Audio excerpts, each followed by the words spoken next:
예수님의 눈으로 1996년 3월 9일 우리는 가파르나움에 도착했다. 가파르나움 사람들은 물건을 사고 파느라 너무 분주했고 삶을 즐기느라 너무 바빴기 때문에 하느님을 잊고 지냈다. 제자들과 나는 아버지께 기도하기 위해 회당으로 향했다. 우리 주위에서 사람들은 값을 깎느라고 옥신각신하고 계약서에 도장을 찍고 식사를 하고 술을 마시고 있었다. 가파르나움 시는 활동의 중심지로서 수많은 길들이 만나는 곳이며 많은 사람들이 찾아오는 곳이기도 하다. 회당은 거의 비어 있었는데 몇몇 노인들만이 기도를 하거나 성서를 읽고 있었다. 그중 몇 사람이 회당 안으로 들어오는 우리를 돌아보고는 다시 기도를 계속했다. 나는 자리에 앉아서 눈을 감고 아버지를 생각했다. 회당의 바깥은 소란스러웠지만 안은 조용했다. 제자들도 함께 기도하기 시작했다. 그들이 내는 한마디 한마디 기도 소리에서 사랑과 신뢰를 느낄 수 있었다.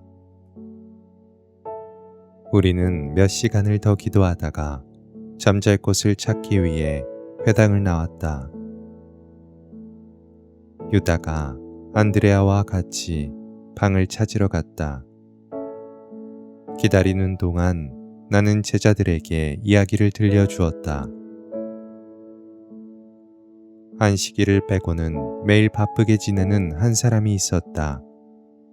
그 사람은 안식일에도 일을 하고 싶었으나 이날이 거룩한 날이라는 것을 알기 때문에 자신을 억누르며 참았다. 하느님께 바치는 희생으로 참았던 것이다.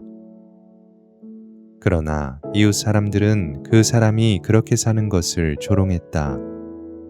이웃 사람들은 전혀 바쁘게 살지 않았다. 그들은 모든 일을 천천히 했고 안식일이 오면 하느님을 경배하는 척만 했을 뿐이다.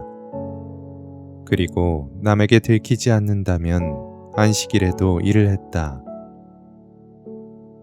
항상 바쁘게 열심히 일하는 그 사람은 가족을 봉양했고 11조도 바쳤다.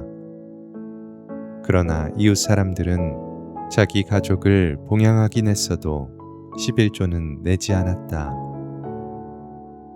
바쁘게 사는 그 사람은 바쁜 중에도 하느님을 위한 시간을 냈지만 시간이 많은 이웃 사람들은 꼭 지켜야 할 시간만 의무적으로 하느님께 바쳤다.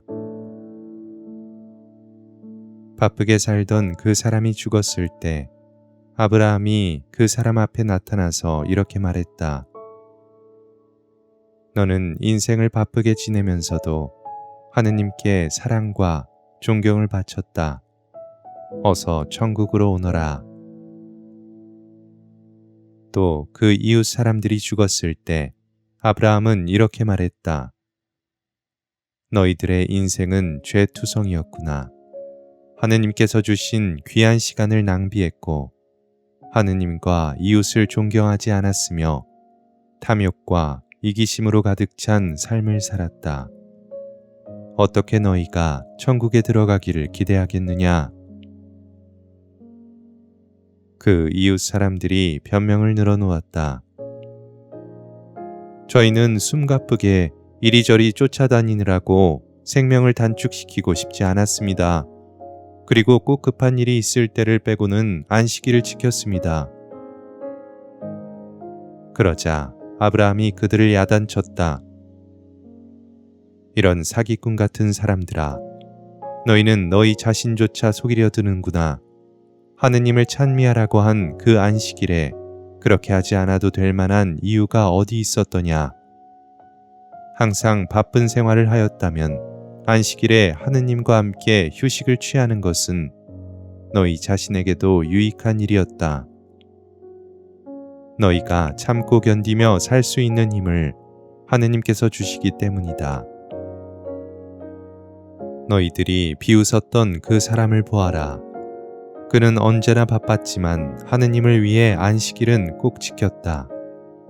그는 바쁜 생활 중에도 하느님과 시간을 보낼 수 있다는 것을 보여주었다. 그러나 한가했던 너희들은 하느님을 위해서는 시간이 없었구나. 아브라함은 천국의 문을 닫아버리고 그들을 영원한 지옥으로 보냈다. 너희는 이 이야기에 실린 교훈을 알겠느냐? 야고보가 대답했다. 네, 주님. 아무리 열심히 일하고 바쁘더라도 항상 하느님을 위한 시간을 내야 한다는 거지요. 그렇다. 야고보의 말도 맞는 말이다. 주님, 게으름 피우며 인생을 낭비해서는 안 된다는 것과 안식일을 거룩하게 지내야 한다는 것입니다.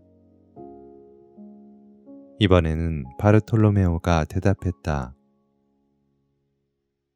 바르톨로메오의 말도 맞다. 그러나 그것 말고 또 다른 것이 있다. 제자들은 서로 쳐다보기만 할 뿐 그들이 말한 것 외에 다른 교훈은 생각해내지 못했다. 그것은 바로 이런 교훈이다. 삶은 하느님께서 주신 선물인데 게으름 피우거나 인생을 낭비하는 것은 하느님의 선물을 팽개쳐 버리는 것과 같은 것이다.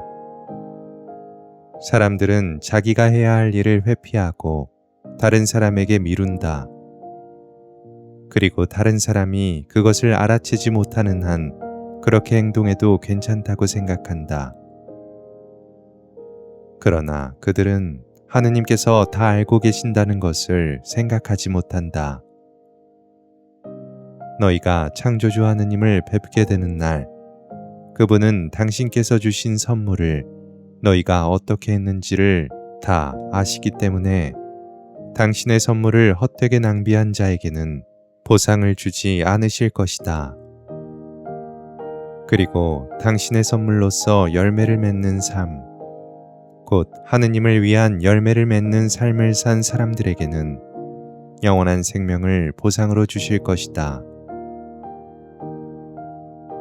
얼마 후 유다와 안드레아가 돌아왔다.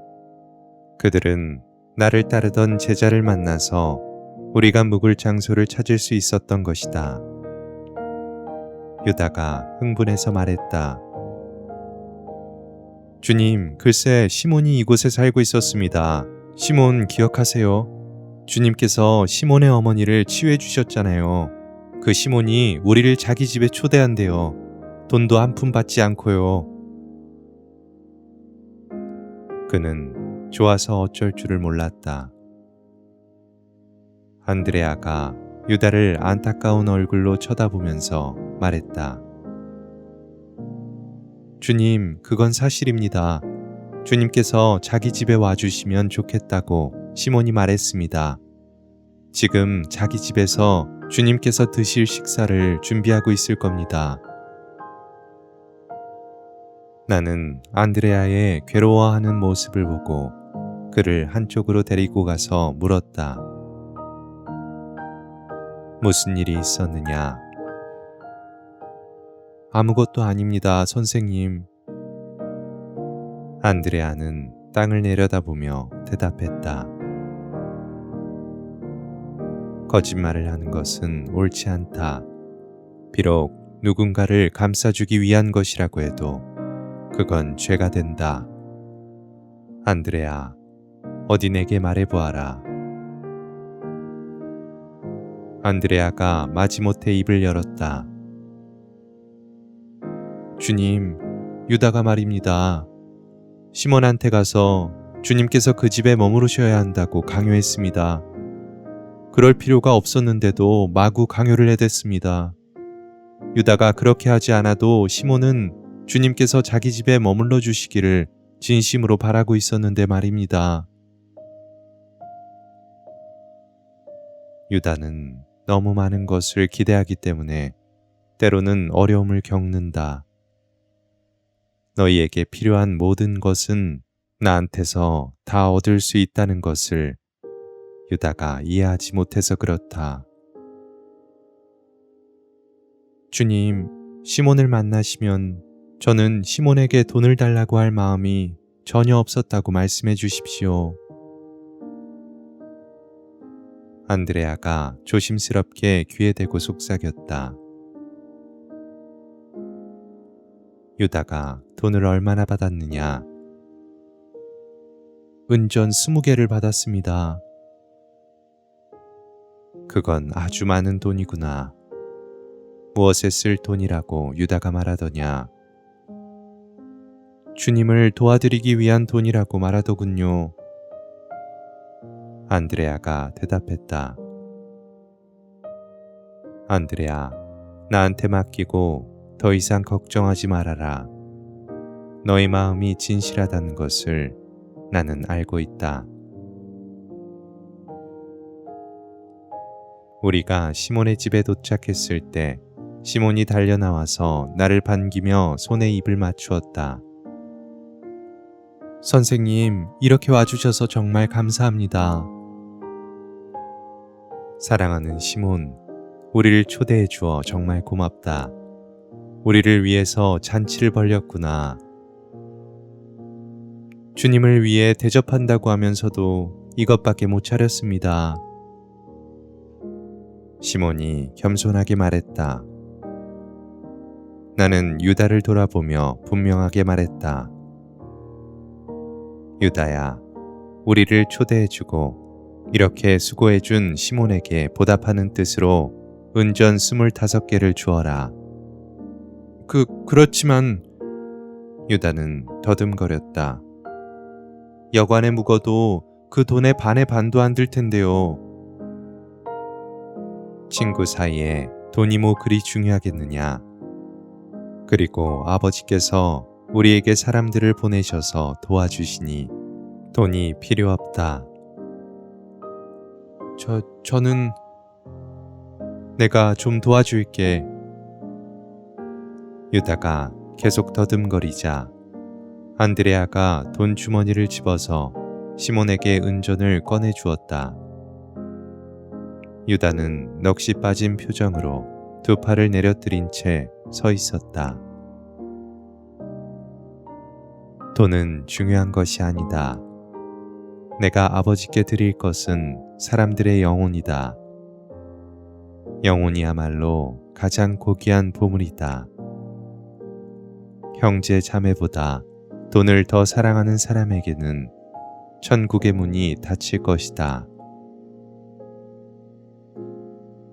나는 유다를 타이른 다음 돌아서서 만찬이 준비된 상으로 갔다. 상 위에는 맛있는 음식이 가득 준비되어 있었다.